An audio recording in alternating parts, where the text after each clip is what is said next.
Thanks for joining us today. Um, I know that we had a lot of time up to this to figure out how we want to take care of this discussion and try and get as much depth as possible as we could in about an hour.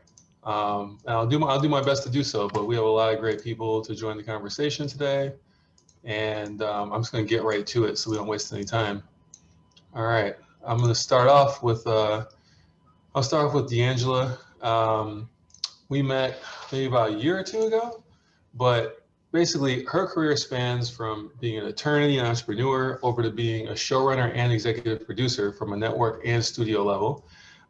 She currently serves as CEO of Wayfarer Entertainment, a social impact production company dedicated to creating content that serves as like an agent for social change. But before transitioning over to the ranks of being an executive at networks, she was a veteran music, film, and television producer herself, and had co-owned and operated Strange Fruit Media for over 15 years.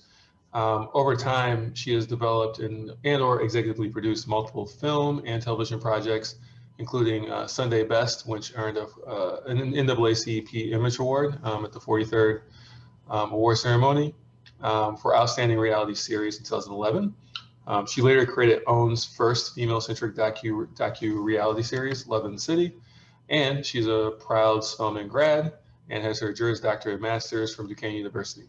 So that is D'Angela. Hello. Hello. Next, I'll throw out Cornelius Smith Jr., fellow Detroiter, transplant to California, doing great things. He's a multi-talented actor, writer, and producer. Holds an MFA from New York University's graduate acting program. Cornelius co-starred as Marcus Walker on ABC's hit drama Scandal for 4 seasons from 2007 to 2011. And he started as Dr. Frankie Hubbard on the daytime drama All My Children before that, for which he earned an Emmy nomination and an NAACP Image Award. Another one that's not listed here that he hit me with, he also appeared as W.E.B. Du Bois on the Netflix Madam C.J. Walker. So he's doing a lot of great things. So welcome. Happy to be here. What up, though? Not much, though. Yeah, man.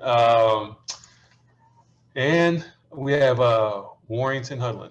So I saved him for last because it's just like a lot to sum him up. I'm not going to go too deep. I'm just going to say, like, Warrington, he's definitely done many films that have brought cultural impact through Black stories, but also he has done so much legwork to uplift Black producers, actors, and creators. One of his earliest and longest lasting contributions in Hollywood is helping to found the Black Filmmaker Foundation in 1978. This is a nonprofit that supports Black filmmakers and decision makers and creators in the media entertainment space. So it has touched the lives of so many Black people that you see in Hollywood doing great things. And even including myself, because that's like how I met D'Angelo. That's how I met a number of people, just like through his kindness of reaching out to help support and what I've been doing in the space. And even beyond that, when you go back to what he's been doing in the film space, this man has produced classics like House Party, Boomerang, Bebe's Kids. His involvement with other projects could probably go on for days. So I'm not going to do the whole intro, but these are my 3 esteemed panelists today, and I'm excited to host the conversation. Thanks for coming. All right. Thanks for having us. So we can get to it, and I can stop talking. I just want to listen. So we're going to go back a little bit. We're going back to right around when me and Neil were born. We're going back to that space. People don't know early. Who Neil is, Go ahead. right? You got to let people know who Neil is. Oh, Cornelius. My fault. You see, I know how it is. People be like, Howie, I know how it is. I got called out in a meeting the other day. They were like, I heard your name's Howie. I was like, I know not what you speak of. So anyways, so for early creators that got into this space, back when you're talking about, let's start late 70s, early 80s, when things started picking up post, your Jeffersons and things of that nature. How was that experience? I'm leaning to Warrington for this. How was the early experience of being a filmmaker or TV writer in Hollywood, and how were people leaning into that early on to create the foundation of kind of where we got to today? Well, Allow me to go back even further than that because it really started in 1971 with my mentor and the godfather to all of us. Somebody to this day I talk to, Melvin Van Peebles. Melvin Van Peebles, in fact, on YouTube, there's a bootleg copy of a documentary I did called Unstoppable. It was funded by the Stars Network, in which I sat in the room. It was a great privilege with the three black men, with the first black men to make movies in Hollywood. They are Gordon Parks, Ossie Davis, and Melvin Van Peebles. And in that documentary, Gordon Parks, who people normally think is the first because he did a movie called The Learning Tree in 1969 with Warner Brothers, during my interview, he turns to Melvin and said that the movies that Melvin did in France inspired him. He said specifically, "You gave me hope." Melvin Van Peebles is the original badass. There's a famous quote I have on my Instagram page. He says, "Melvin, how did you get to be at the top?" His response was, "Because no one would let me in at the bottom." And that captures his spirit. And he just broke every possible rule. He made a movie, Sweet Sweetback's Badass Song in 1971, and it grossed, again, just for inflation, $17 million. And if you adjust for inflation, that's a lot of money. More importantly, that was his money. He controlled it. He controlled every aspect for it. And he is my inspiration and inspiration for the filmmakers that followed. So if you talk to any of these filmmakers you mentioned in the 90s, they all go back to Melvin Van Peebles. Interesting, interesting.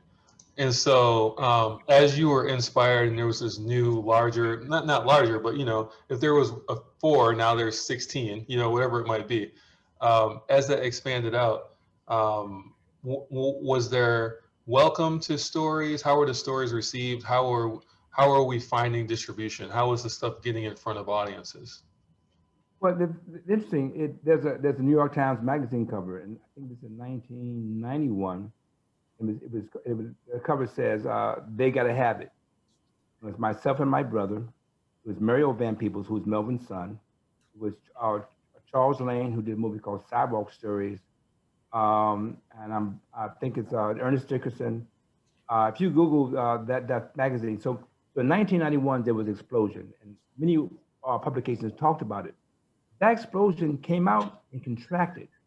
Even the period of the so-called black exploitation films, the Shaft, Foxy Brown, all the movies that you know of Jim Brown, who did those movies, that happened and it contracted. Now, in terms of why that happened, there's a very important historian named Donald Bogle. I recommend you read any of his books. And what he says, what Hollywood at first ignored us as an audience and a consumer. And Melvin came in and proved how much money was there. What Hollywood did, rather than empower people like Melvin, because Melvin, you can't even think about controlling him, they funded other filmmakers to make movies and have white co-stars. The historical turning point was a movie in, I don't have the dates in front of me, but it's in the late 70s called Silver Streak. It co-starred Richard Pryor with Gene Wilder. And that movie made a lot of money. So it's, oh, okay, so that's how we, so it's basically the independence of black cinema as a black point of view and a black voice got diluted. They always put a cut on it if you're too strong. And they brought some white actors in there, and that's how they started the buddy picture. When Eddie Murphy debuted with Nick Nolte in the 48 Hours, that became the formula to neutralize this kind of uncut black power that was moving through the independent frame. Interesting.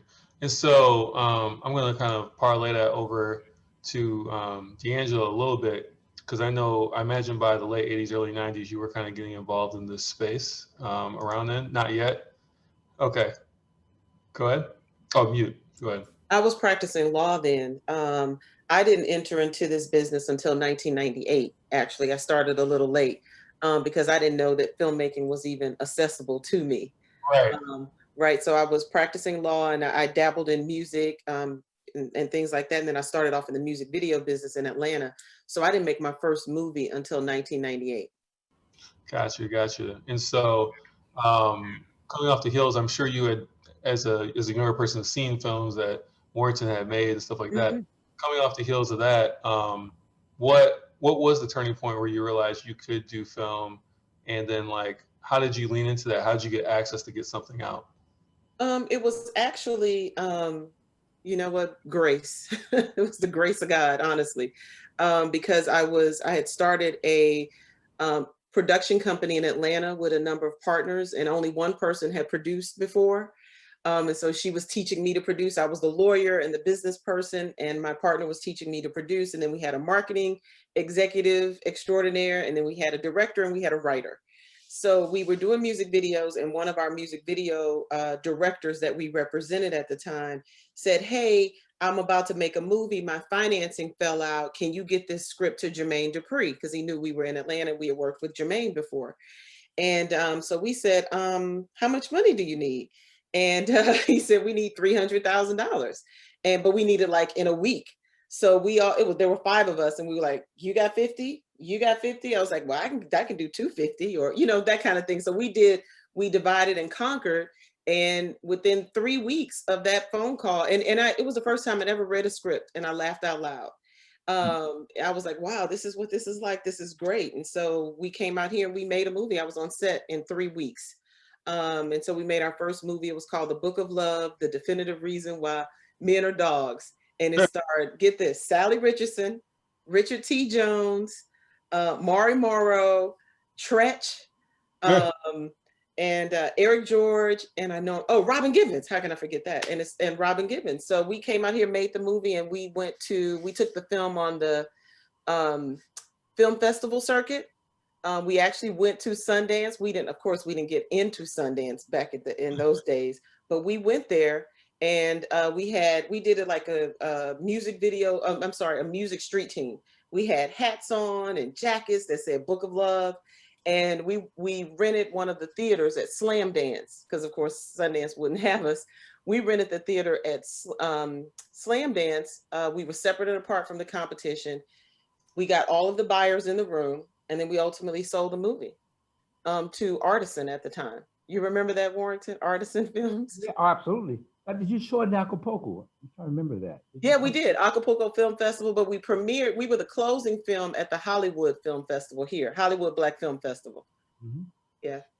Gotcha. So we just did it. We did it the traditional / non-traditional way, because traditionally you would make a movie independently and then you would enter it into the film festivals, and hopefully some distributors would come in and buy it. Well, we didn't get into Sundance or Slam Dance, so we rented a theater. We found a gap in their schedule. We rented the theater, and it was standing room only. Right. If I could jump in with another historical anecdote, one of the people who recognized as early Black filmmaker is a man named Oscar Michaud, and he started his career in the 1920s.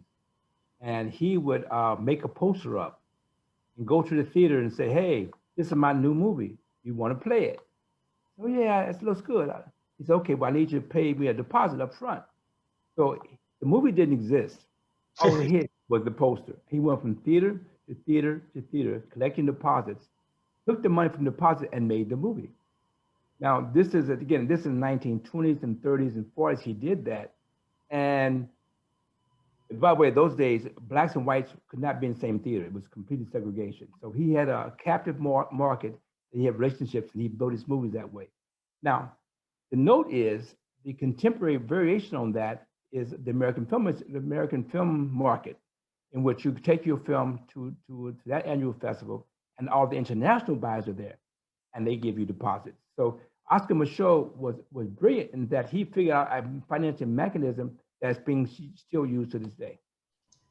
Interesting. That's what we're here for. I'm here for the historic gems. You got this gray hair. I'm ready. Well, used to be hair. I got a lot of stories. We got a lot of stories.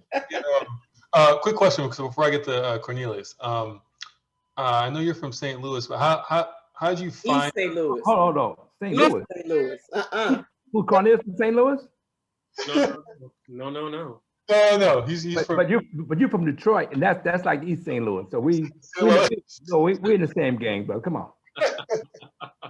No, but how, real quick, just so there's context, because I think the idea of exposure to Black people to go tell those stories in a wider field is important, and that's grown over time. But for you, being earlier on, how did you come to the mind that you were going to go to LA and try and do that? Well, I never went to LA. Never went to LA. No, no, no. I'll tell you a story. Remember when you back when you when in school and they take you on those high school film trips? I mean, high school school trips. They put you everybody in the bus and they take you to a movie or to an opera, trying to culture you, give you some culture. So one day, the professor, our teacher said, "We take you on a trip." They took us across the river from East St. Louis to St. Louis to the world famous Fox Theater. And so we went in and we were like teenagers and we bad cutting up or whatever. But the movie was interesting to us. I said, wow, I kind of like this movie. And then we came into the lobby and there was a man there signing autographs. I said, well, why is he signing autographs? He's not in the movie. So the teacher said, no, no, no, no, no. He's not an actor. He's a director. I said, really? Am I supposed to direct movies? He said, yeah, yeah, yeah. That man's name was Gordon Parks. And the movie we just saw as kids was Shaft. And so I said, okay, let me consider that. That's interesting. Like that's the direct, like, I can see myself in this space. Like I can go do this. Yes, critical. Yeah. So that's perfect. That's a perfect transition over to Cornelius. Like, as you were growing up and you were, of course, seeing some of the content that's been mentioned, what drove you? I know you did some performing arts in high school and that was probably part of it, but what drove you down that path and how did you, at what point did you feel like, yeah, this is me? Well, yeah, interesting. I did not start out in performing arts in high school. My high school, I went to Cass Tech, CT, for those who know it. I'd be super hype about it. Building. But I went there, and it's a curriculum-based high school. And so at that time, you can kind of choose where you wanted to focus. And I had a really strong love for mathematics and science. But I didn't know what I wanted to do. And so my curriculum started off as human resources, then I switched to business, and then, excuse me, and then I did my first play in high school. And I can remember it was a play called Something's Afoot. I'm forgetting the playwright's name, but it's kind of like a Clues, Who Did It, murder mystery play. And I can remember very vividly the reaction I got when I stepped out to perform.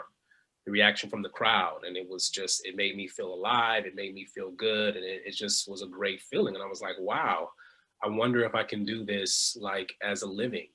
And so this was like maybe my 10th or 9th, I was in the 10th or 9th grade, and I didn't necessarily change my major, but that's when my focus changed to really pursue that professionally. And I did ERDAs, decided to go to grad school, go to undergrad, major in theater. I went to SMU, Southern Methodist University in Dallas, Texas. And then I went to NYU grad acting, of course, to study acting. But what really transformed me was in high school, I had the opportunity to go to the Edinburgh Festival to perform the play Serafina. And that experience transformed me majorly because I think it was my first trip out of the country.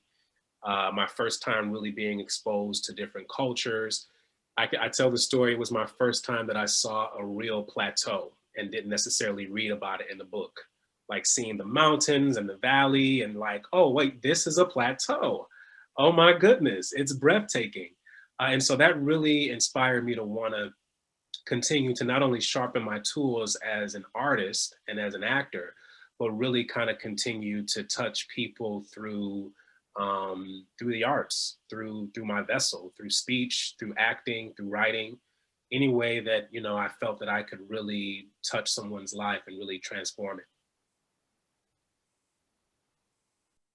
Got it. No, man, I think it's great to see a trajectory. It's all about exposure, because I think a lot just from the variety of ways that we live and experience the world differently than others. I think there's stories to tell in a lot of places. It's just about knowing, how you tell your story and where you're part of that. So with that in mind, like as we've moved through time, we kind of talked about how there was like this super foundation of a few people, and I expanded out a little further. And then, by the time D'Angelo's coming around, it's a little bit further. We kind of keep going in terms of the number of people exposed to creating. But there are these kinds of ebbs and flows in terms of our access to tell the stories that we want to or be distributed where we want to. Curious to talk about, how you all have seen that, you know, between, you know, let's say the 90s up till maybe like 5 years ago? Like, how has that flowed? Because I remember, you know, in the early 90s, like my evening TV would consist of, you know, In Living Single, you know, Martin, Fresh Prince. Like there was like all these little shows. And I would have one almost every night of the week to watch. And you know, at what point were we seeing shifts where that wasn't so and it came back? Like how did that flow go? I'll leave the floor open for that. So what? So I just want to make sure I understood you. So you said that there's been a time where there's something to watch every night of the week. No, not every night of the Oh. week. No. Oh, and I think that's true if you include reality, but like scripted, no. Yes. Yeah. So you know, again, I came into the business late in terms of my age. I came into the business in 1998. I kind of tripped into it. So, but I can say from like 2000 until now, which is what a 20-year time span. You know, a lot of the things that I've seen. Ooh, sorry. A lot of the things that I've seen is like things you keep using the term ebb and flow, and I think that's absolutely correct. There's so many people who worked in this business when I first started, who were talented, awesome people who are no longer working in this business, and I know Warrington can attest to that as well. Um, and it's because of lack of opportunity. So I look back at certain years where we may have had I would say the largest amount of films that we've had in terms of theatrical releases might have been 15 films, right? Maybe 15. Yeah. That's about right, huh, Warrington? That's about right. Yeah. And in some years there may be 5. Some years there may be 6, or you know. So, and I still don't think that we are there yet. And I know that you know it all depends on who's at the table, who's greenlighting things, what has worked, what hasn't worked, and directors and producers and writers need to have the ability to hang in there when these ebbs and flows happen, so that when something comes back around, that they're prepared. Like right now, I think we have a resurgence, right? Like because there's so many buyers, there's so many buyers. But there are people who have been in this business over the years that had they hung in there to 2019, they could really be kicking butt, right? But yeah, it just ebbs and flows. It really does. And I just hope that this is not a moment, that it's more of a movement. And I think that's all going to come about with success, because the problem is that in Black filmmaking and content creation and television creation, we have we make one misstep, something doesn't work, everything could get wiped out. We don't have that many opportunities to fail and then keep going. But you know, but the mainstream, you can have directors and writers and producers who literally have failed all the way up, right? We get one shot and we may not make it, and then we're kicked out of this business. And I think the same goes for action. The same goes for genres, different genres of films, and different genres of television. That if something doesn't work, it's like, oh, I knew it wasn't going to work, and then it goes away completely. But no, and let me further elaborate the ebb and flow, the why of the ebb and flow, because I've seen it go, of course, obviously further back. And one of the things is that we are also, I'm going to use a civic advances. One reason why Cleveland and Gary and cities like that had a Black mayor, because those cities hit rock bottom. Detroit, another example. When things are just completely like, oh, we're walking away, it's not happening, then Black folks can get it. MGM they did a movie called Cleopatra starring Elizabeth Taylor. Big budget, relatively speaking, and it bankrupted the movie.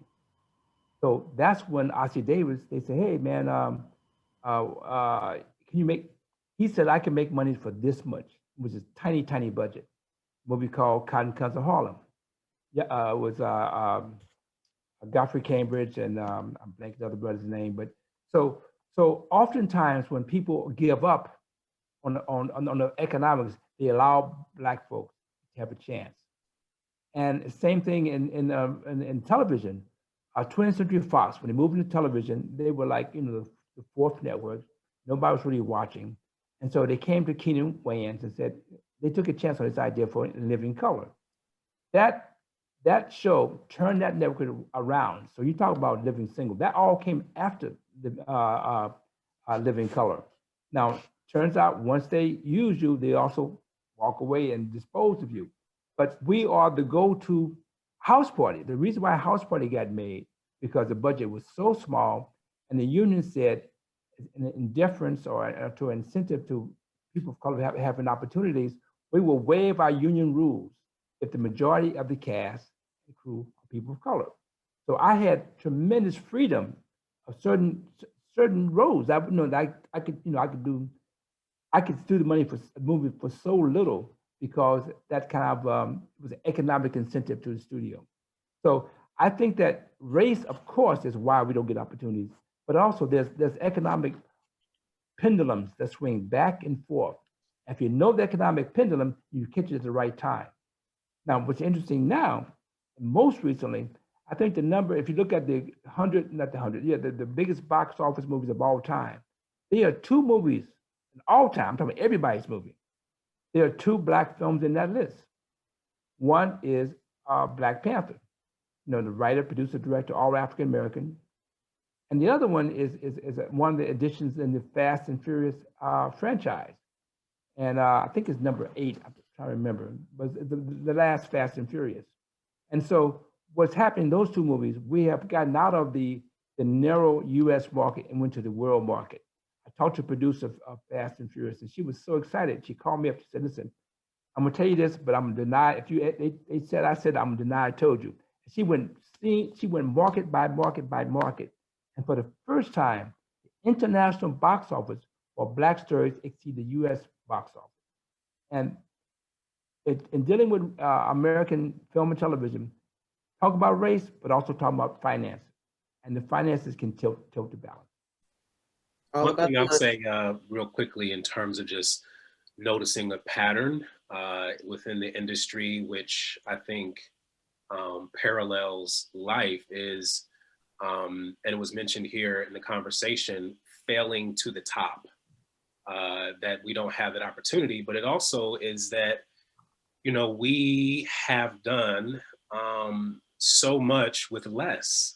And the idea that you have to be 10 times better and always be on point, but at the same time, remaining that level of professionalism, remaining that level of execution, actually with less resources than your counterparts, and still having a product come out at the absolute best. And so we all can think of tons of examples of films where, Warrington, you just mentioned, the budget was really, really low, and yet it was a hit. And yet it turned, a network around, or it turned a production company around. And I just think it's really interesting and unfortunate that both of those things continue to exist, I think, even now, still today. One of my favorite films of all time is the worst production values ever. I mean, there's scenes with the color balance is off. There's scenes with the mic in the shot. It's just, people critique it. It's terrible.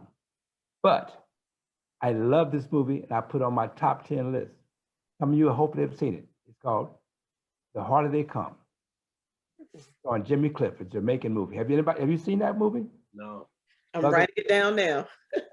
That movie is, we know, but Jimmy Cliff, the reggae singer, that movie is amazing, and it says something. It is philosophically, it makes a tremendous concept. It's when you are in touch with the zeitgeist of the consumer, you win. They don't care if the mic was in the shot. They want to know. In fact, if you're looking at the mic, that means you're not looking at the character. You're not looking at the performance. Tyler Perry. He's not August Wilson, but boy, he fills every seat. So if you're in touch with the audience, you win. I think that's important to note, because I think that ties to where Black people sit in culture in general. In the sense that as a people, as we continue to grow as a people, because we're kind of the youngest people, right? So you really kind of started, to me, as far as like Black Americans go. 400 years ago, we came here. So it's kind of like a little quick, quick little new start in a new place. And I feel like as we grow in this space and create our own space here, there's culture that comes from that because we're developing our own culture. And so if you're developing culture, then by sheer nature, you're in touch with the consumer. So like, well, I'm sorry. Yeah. I want to interrupt you because it is significant how you start to count. And if we start to count at 16, 19 when we were in bondage, you ignore all the hundreds of years of our civilizations prior to that. Or millions. Yeah, okay. And Right. and then you also got to remember, like my family, I've traced it, and my family who was in bondage in Culpeper Plantation in Virginia. I went back, and we were not freed. My ancestors escaped, and they joined the Underground Railroad. And my direct lineage, he married a Cherokee woman from indigenous people. So in that sense, one side of my family was always here. Mm-hmm. So we should always think of ourselves in our counting, because it's important how you start to count, because how you start to count, for example, I don't allow, and this hasn't happened in this conversation, but I don't let anybody ever use the word minority around me. Mm-hmm. I was in a meeting with the mayor's office in New York City. I was a counselor. And he said, well, we want to help you minorities. I said, excuse me, stop. I said, sir, do you have somebody in the city government who keeps stats? He said, yeah, of course we do. Okay, fine. And sir, please get him on the phone, because I'm asserting that the majority of people in New York City are Black, brown, or Asian. Now, so unless you're talking about yourself as a white man, a minority, you're not talking about me. So let's stop the meeting until we resolve that. And he started fumbling and mumbling. He said, no, you're right. But if we think of ourselves as minorities with our hands out, as opposed to majorities who have economic opportunities for self-empowerment, that changes how you see yourself and how you play your hand. Mm-hmm. Yeah, I agree. It changes how you walk your path and tell your story and all those things. And so do you feel like, so this leads into the latter half of the conversation, where I just want to kind of spitball where we're going here in entertainment and media. Like, do we feel like, let's say my generation and younger, do we feel like these people are getting a grip on that and are in a position to take advantage of the current pendulum swing and keep up with some momentum? Do we think there'll be a pullback? Where with this new push going forward, this push is happening across all spaces. Like, because I see the my space as an entrepreneur, like everybody wants to say they want to invest in Black founders. Now it's not really going to happen that way, but for those who have toiled through and made it to this next pendulum swing, there will be like massive opportunity and upside. So like, will that persist?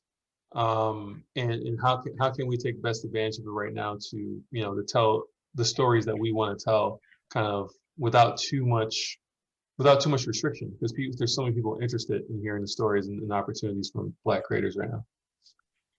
I sure hope that it lasts. I mean, as I said before, that I hope that this isn't a moment, that it's more of a long-standing movement. I come from the practice of law, and the reason why it's called the practice of law or the practice of medicine is because those are professions and things are ever changing. And so you need to make sure that we have continuing legal education credits or continuing medical credits. And I believe that in content creation and in being in the executive ranks of content creation, that you should always invest in bettering yourself as an executive and as a leader. And what I am hopeful of and also afraid of is that a lot of people are coming into this business and they're not properly trained.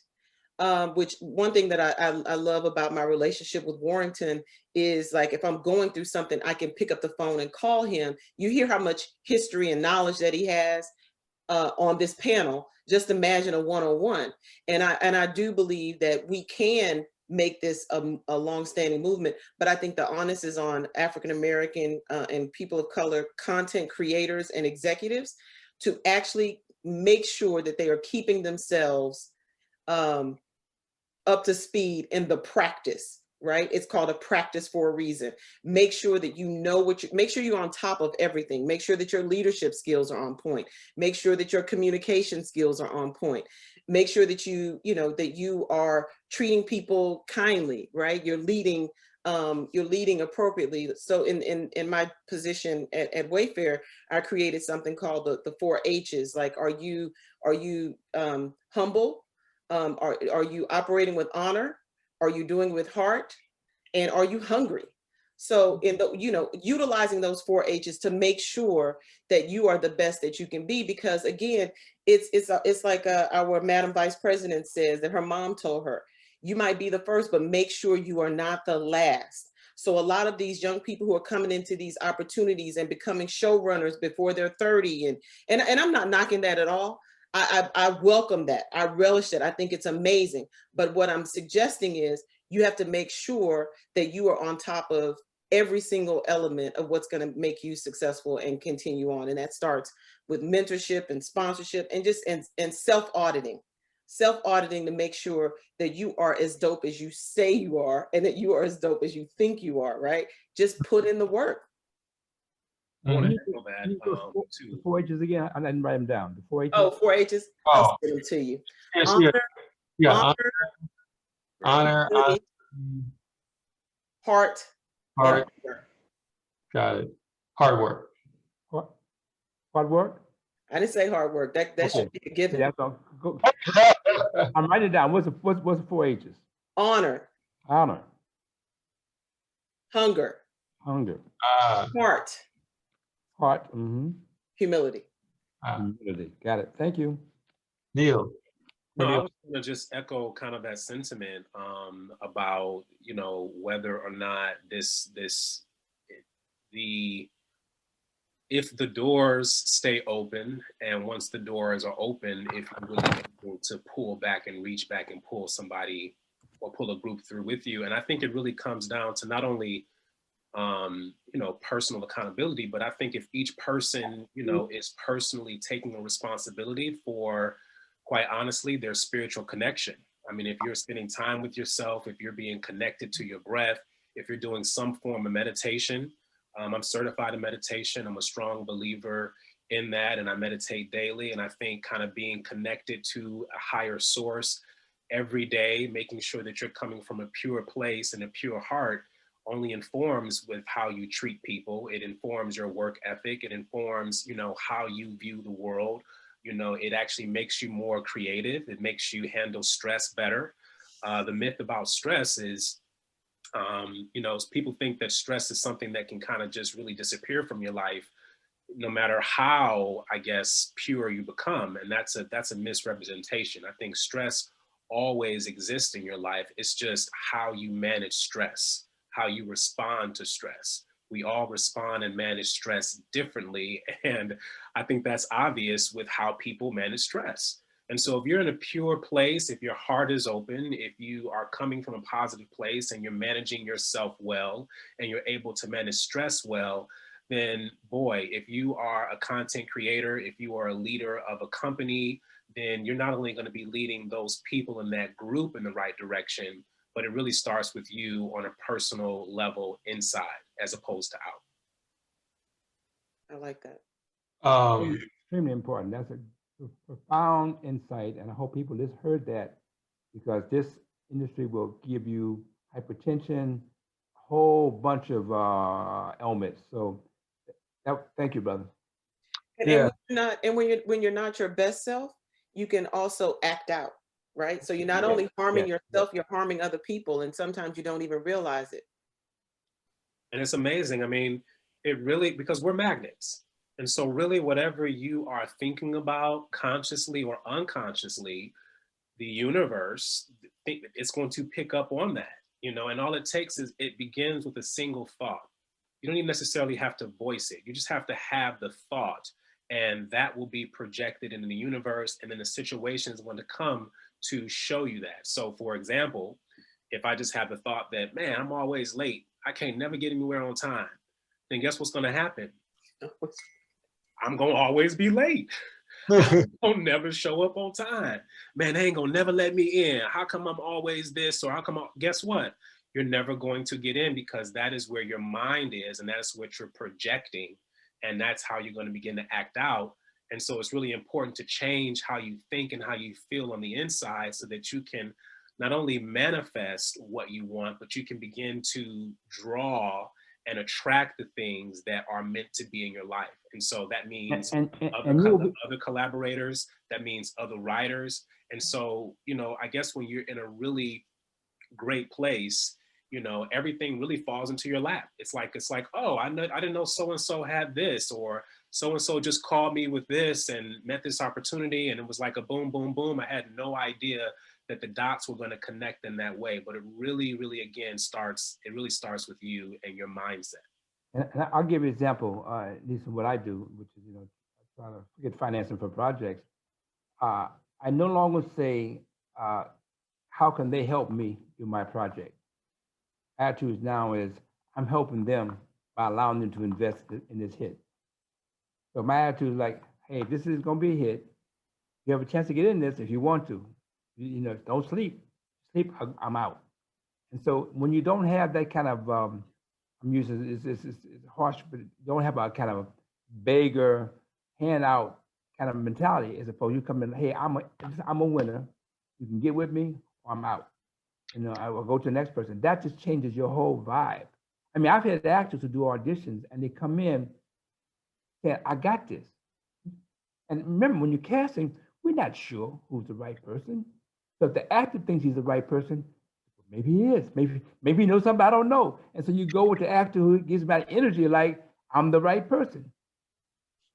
Yeah, no, I think that is a even deeper conversation. Like, this is where I love to get like in the minutia of just how we're growing as Black people. You know, and in the entrepreneurship space, it's called like shifting your mindset from what I call it is shifting your mindset from doing technology from the standpoint of necessity versus luxury. So the white founder gets to do it from a standpoint of luxury. And in that comes a mindset of being able to come in the room and be like, I could be here with or without you, BC. I do not need your venture money. I will go eat some more ramen and sleep on this couch and get some more friends and family money, and I'll see you again. And then you'll give me money. Like, it puts you in a different mindset. And I think the same goes across a bunch of different spaces, where if you present yourself as the gold that you are, then you'll be perceived that way, and people will receive you that way. Are you saying that black entrepreneurs can't do that?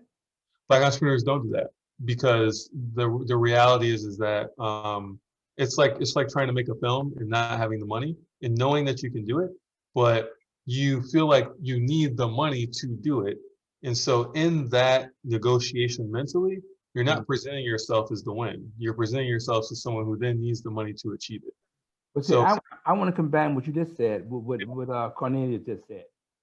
And so if going what Cornelia said, if you change your mind, for example, when I started in trying to raise money in 1975, I don't know if you guys were even born in 1975, but yeah, there was a period of time, I'm talking about months.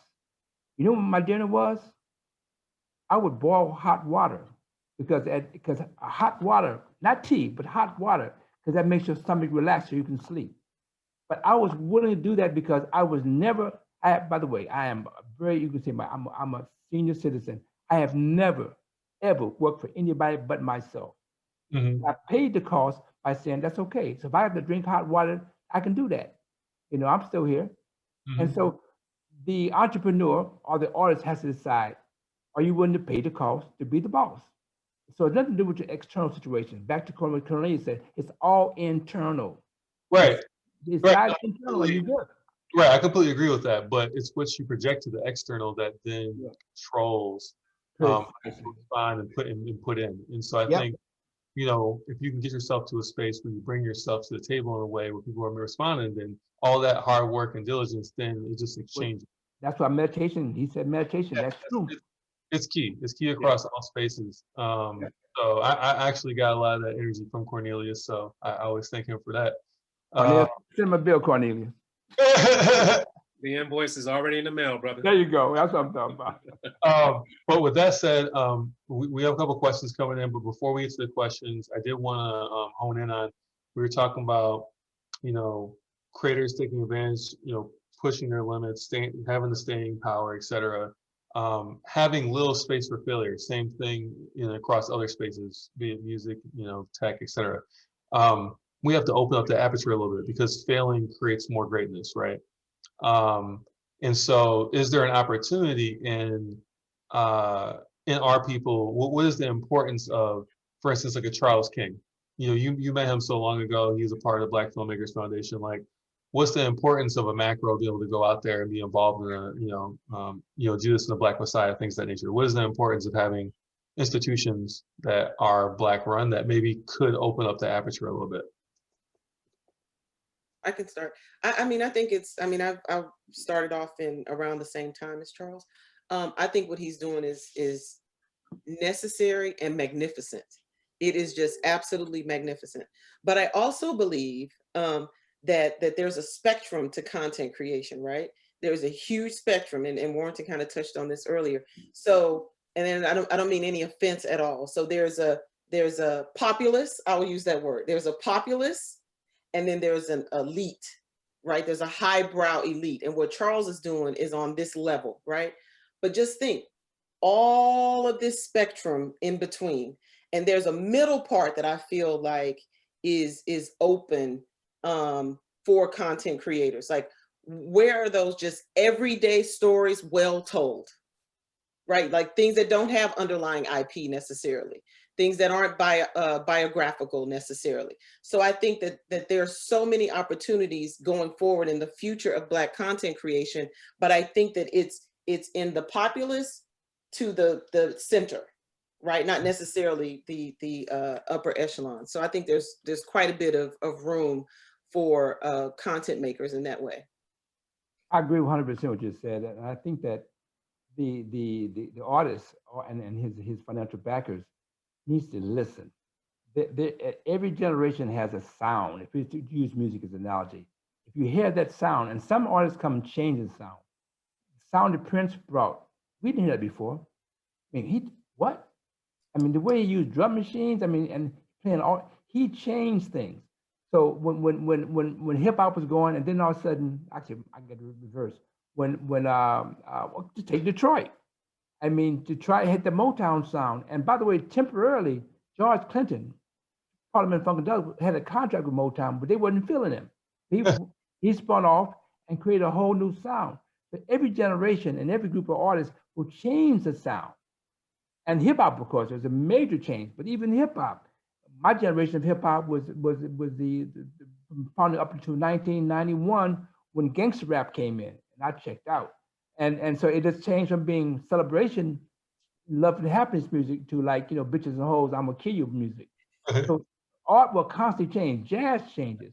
The way that Louis Armstrong played versus the way that Dizzy Gillespie versus Miles Davis, art will always change, which is okay.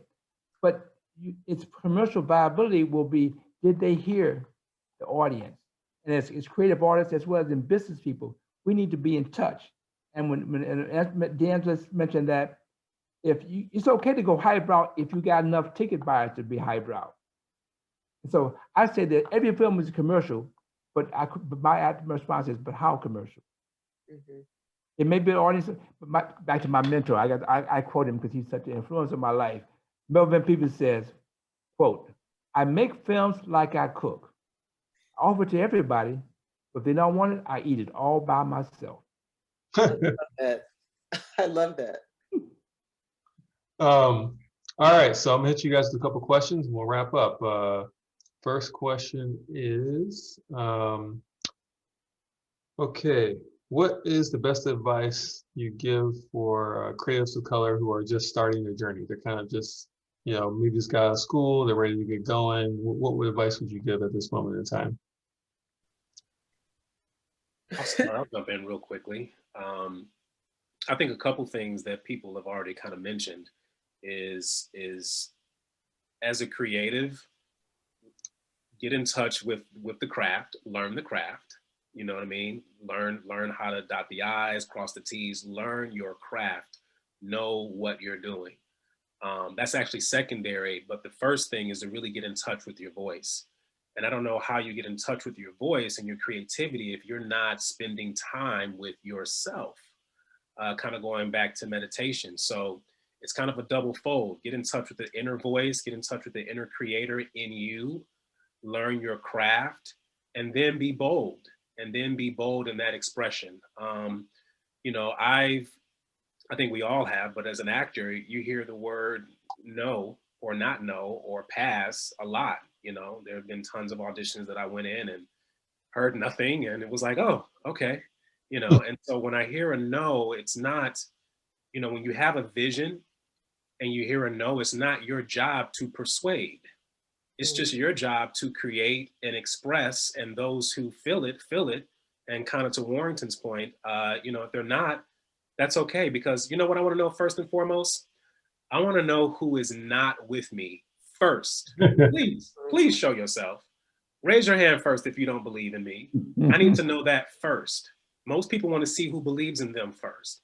I want to see who doesn't, because that's going to clear the deck. That's going to clear the way. And it's like, oh, okay, you're not feeling me. I'm not hurt. You just gave me that information. Perfect.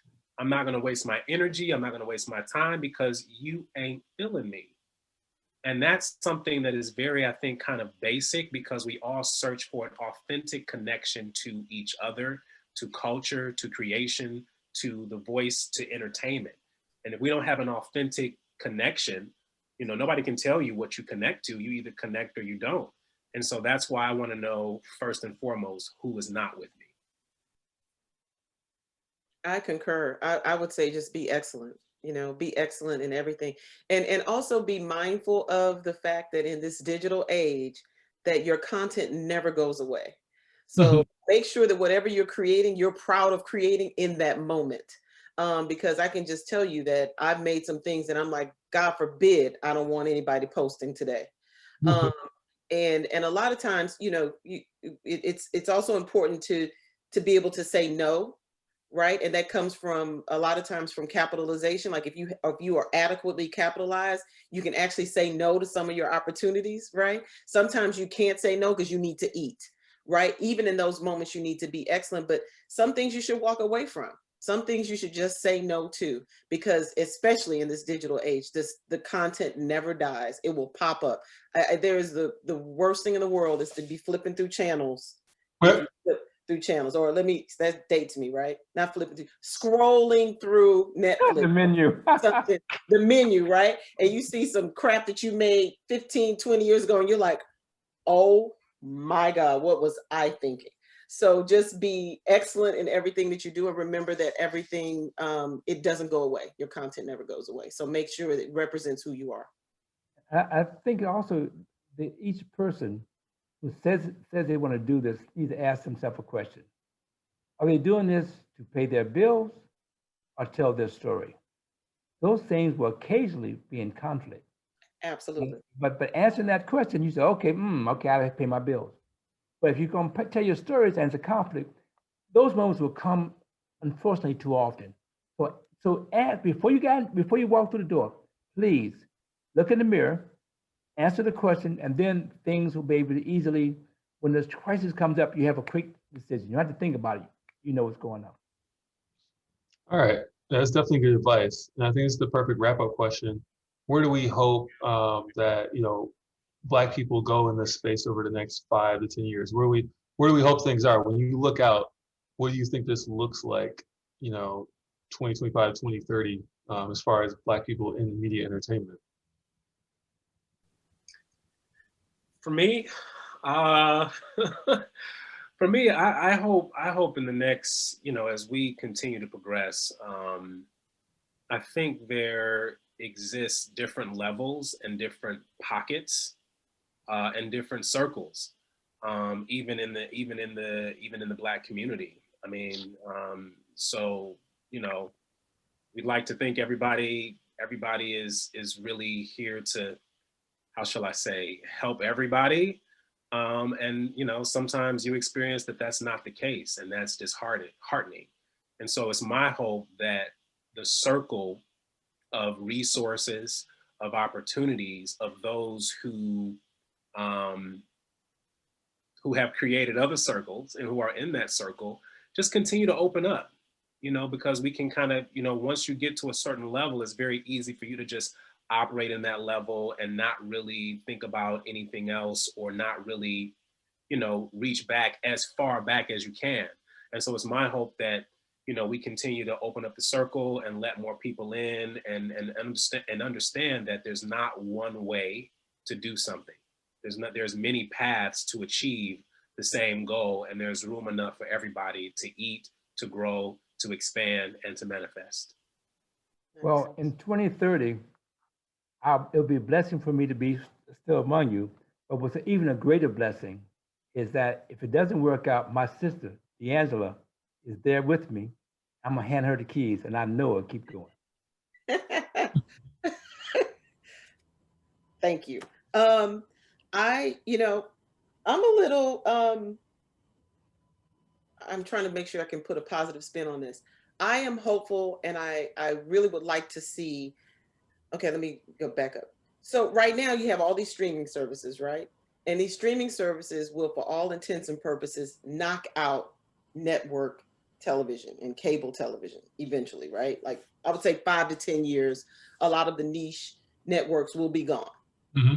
That means that all of this power to create content is concentrated again in like 5 places, right? That's a problem. That is a huge problem. So what I'd like to see happen is, like, some of these streaming services may have to back up and back into verticals, Right. verticals, right? So that there are people at the table that can greenlight things, that is like a decentralized greenlighting, if you will. Because again, we're going back to almost like broadcast TV when we only had 3 broadcast channels. Mm-hmm. And everything flowed through those 3 broadcast channels. Now we're just duplicating it in the streaming service. And yes, there are far more opportunities, but you're also talking about being at a smaller, table in terms of who makes the decisions. So yeah, I think that these streamers need to be very careful in terms of who they hire, who they let at the table, who they allow to tell us what stories that we're going to see in the future. Okay, I think that's a great perspective to end on, because I think that should be some, as we have our own opportunities to put in work and have influence in these spaces, we should be having conversations around diversifying the development teams and decision makers within those organizations, and just seeing what like Amazon's been doing with the diversity of their studio heads, and seeing the number of Black creators on Netflix creative development team. Trying to get more of that done, so that there are still more opportunities growing for us. We got one last thing there, Warrington. I see something spinning in your head. No. I was saying that I hope you now understand why I'm giving D'Angela the keys. Yep. All right, there you go. All right. Well, thanks so much for joining us today. Appreciate the time. Great stories, great gems, and I hope to see you guys in real life sometime later this year. Thank you for having us. All right. Have a good one. Take care. Well, thank you to all the panelists, and I feel really, really, really bad for anyone who missed that last session, because there was a lot of gems dropped over there. So I'm definitely going to be looking back at the recording and going through it again. And just as a creative and as someone in the business space too, it's just so much to take away from that. So thank you again to everyone on that panel, and on the first panel as well. That was a great one. For all the attendees, you can feel free to sign off. We will have recordings made available here, and have them distributed as well to you via email. And we have our winner for the $100 Amazon card picked out. Our Joshua White for the $100 Amazon card. Feel free to email inquiry@pilot.ly. And